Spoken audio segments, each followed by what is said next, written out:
Welcome to my YouTube channel.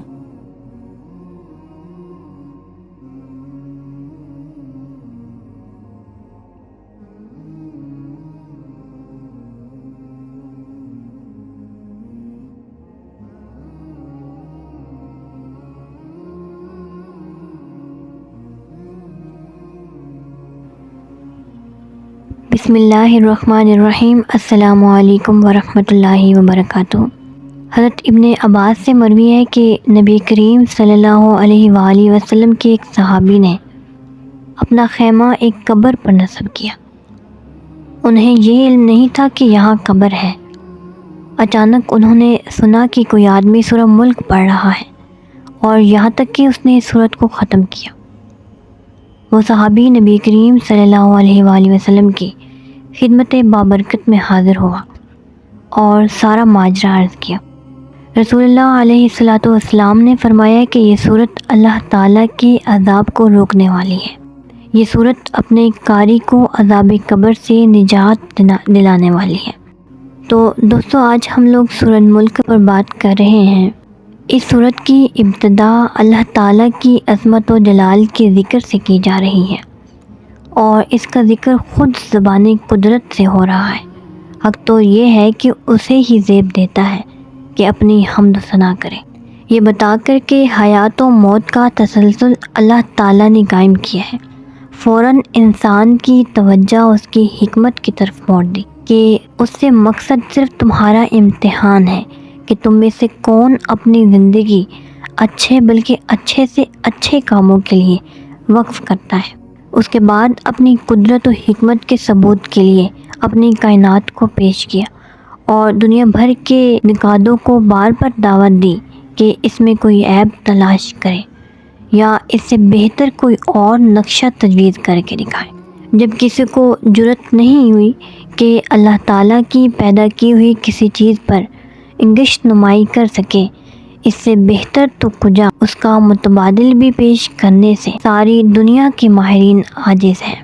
تو پھر نادان نہ بنو، اپنے سروں کو اس کے سامنے جھکا دو، اس کی وحدانیت اور اس کے تمام صفات کمال پر ایمان لے آؤ، ورنہ انجام بڑا خوفناک ہوگا۔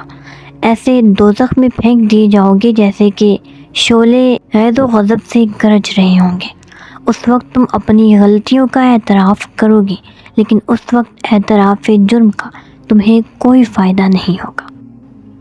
اسی ضمن میں بتا دیا کہ سب انسان حق ناشناس نہیں، کچھ وہ بھی ہیں جو اپنے رب کو بن دیکھے مانتے ہیں اور اس کی ناراضگی سے ہر وقت لرزا ترسا رہتے ہیں۔ ایسے لوگوں کے گناہ بھی بخش دیے جائیں گے اور انہیں اجر کبیر عطا فرمایا جائے گا۔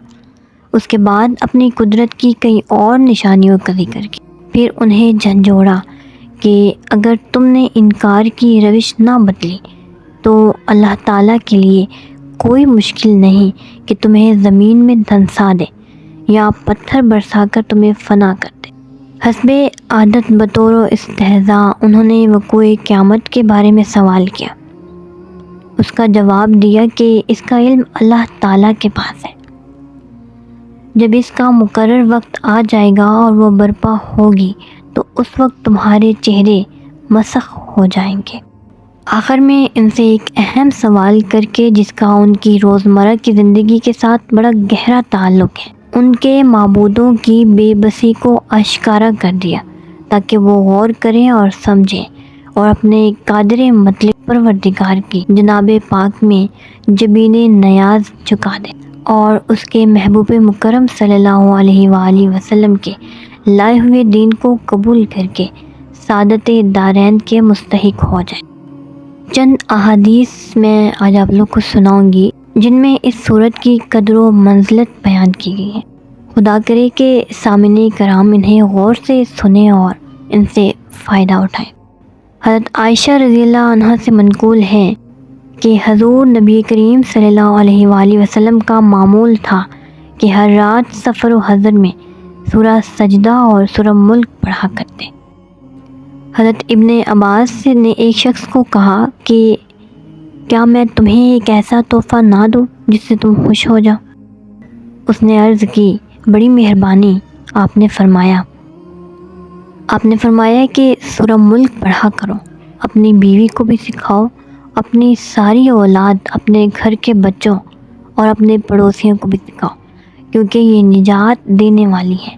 یہ قیامت کے دن اپنے رب کے حضور میں اپنے قاری کے لیے جھگڑا کرے گی اور اسے عذاب سے بچا لے گی۔ حضور علیہ السلام سے مروی ہے، میں اس بات کو بہت پسند کرتا ہوں کہ میری امت کے ہر مرد و زن کو یہ صورت یاد ہو۔ اللہ تعالی ہمیں اس کی تلاوت کی، اس کے معنی و اثرات سے بہرہ ور ہونے کی توفیق ارزانی فرمائے، آمین ثم آمین۔ میں نے اس صورت کی زیادہ ڈیٹیل آج آپ کے ساتھ شیئر نہیں کی، پر آئی ہوپ کہ جو شیئر کی ہے آپ اسے غور سے سنیں گے اور اس پر عمل کریں گے۔ باقی اس ویڈیو کے متعلق اپنی رائے کا اظہار ضرور دیجیے گا۔ انشاءاللہ سورہ ملک پر مزید ڈیٹیل سے نیکسٹ ویڈیو میں کبھی شیئر کروں گی آپ لوگوں کے ساتھ۔ اور آپ لوگوں سے ریکویسٹ ہے کہ جو نیو آئے ہیں چینل پر وہ چینل کو ضرور سبسکرائب کریں اور مجھے سپورٹ کرتے رہیں۔ تھینک یو سو مچ۔ اللہ حافظ۔